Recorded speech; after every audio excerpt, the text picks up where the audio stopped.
Warm greetings from India, a part of the world which has one of the largest communities of children. What an extraordinary moment in human history. We're almost 300 days into the pandemic. A virus invisible to the naked eye has brought the world to a halt. The pandemic is not over yet. The COVID-19 pandemic has shown multiple dimensions beyond the public health crisis. There's an income collapse, there is a learning crisis, there is the imminent danger of millions of people dropping into hunger. But we have also seen in the midst of this pandemic what we have not done right in the past. The predisposing factors that have made us even more vulnerable, particularly our children. The impact on the lives of children has been tremendous. 1.5 billion children around the world, their lives have been affected one way or the other. Much work has gone in, much attention and analysis has been done to understand the impact in the lives of children. But what I want to present to you in this sharing is how these predisposing factors, particularly the very poor investment in the well-being of children, that has led to this vulnerability. All our governments and all multilateral organizations in the world could have done better in caring for our children. This is a year when we celebrate the 30th anniversary of the UN Convention on the Rights of the Child. 30 years ago, we all came together to see what is our ethical and what is our legal obligation to children. 30 years later, I think we will all have to be honest and say we could have done better.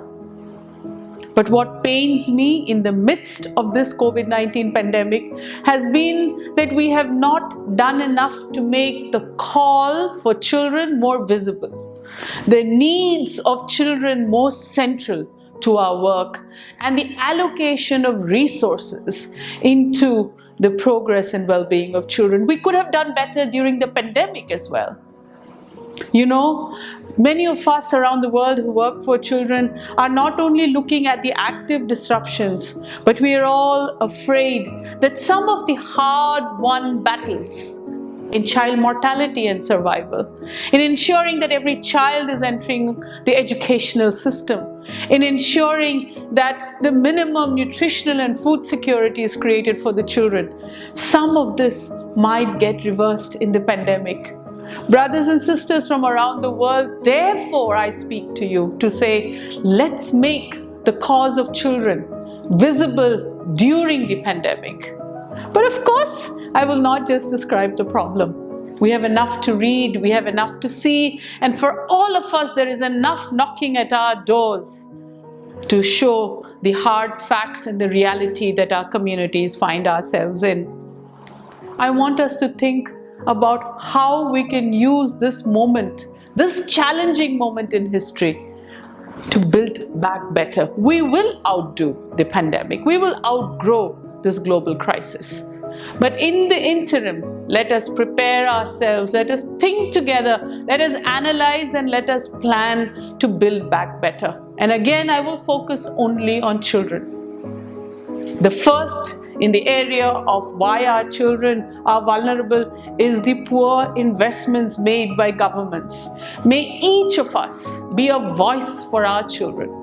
May each of us come together with every institution of society to ask and demand of our governments better investments in children, better policies, and better implementation on the ground. But it's not just asking our governments to do better.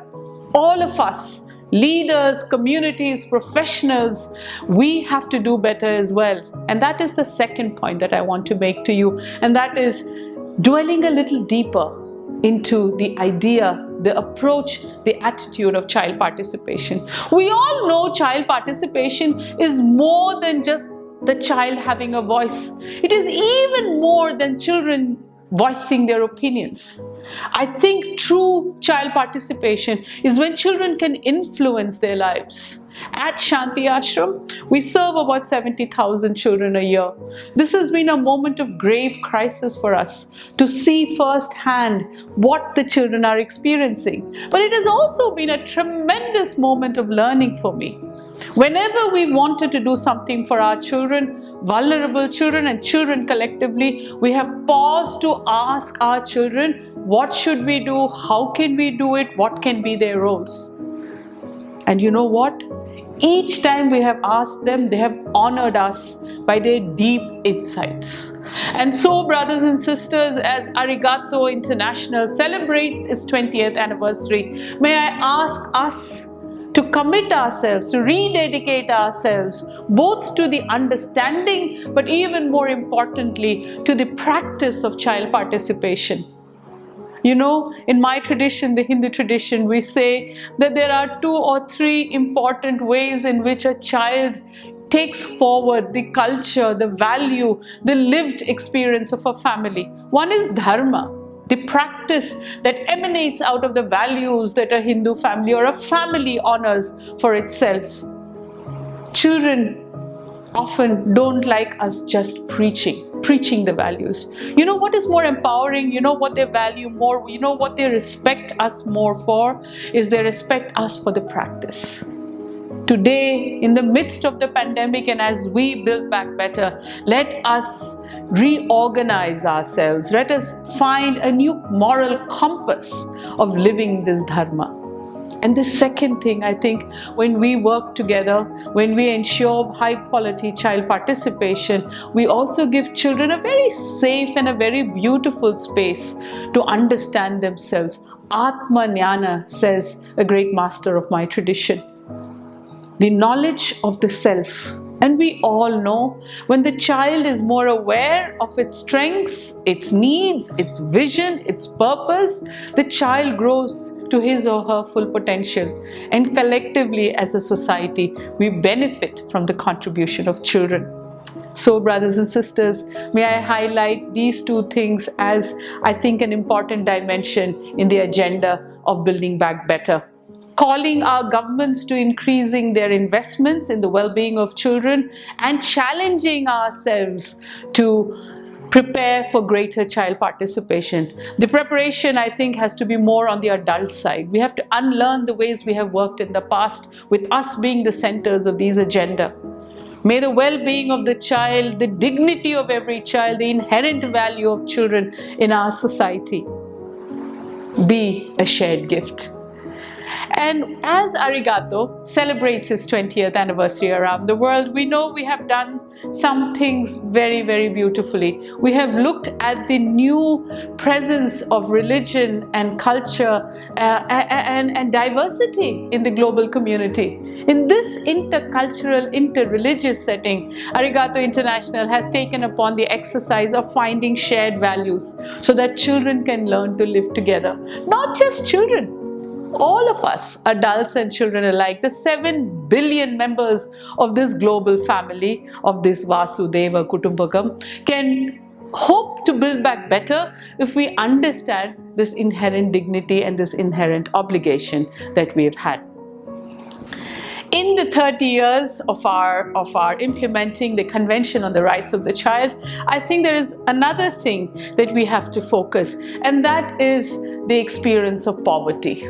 It is for me morally unacceptable that such great numbers of children have to experience poverty when the world has so much.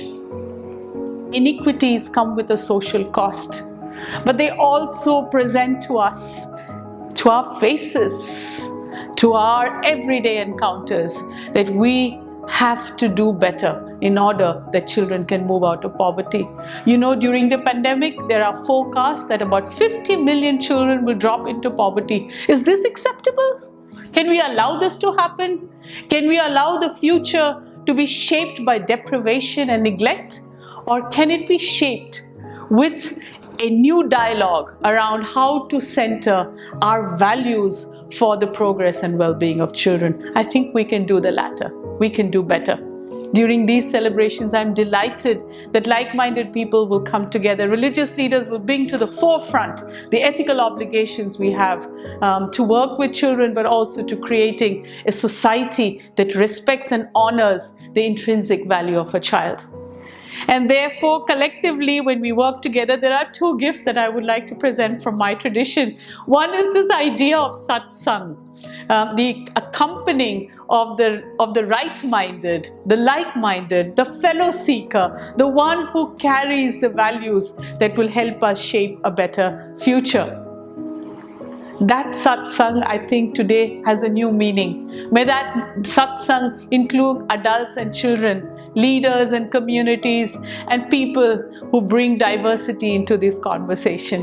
The other is the Sanmarga, the path, the righteous path to that eternal call of becoming who we should become, in harmony with nature, in union with the divine grace, and in great communion with what we have come into this world for, to be that instrument of peace and progress.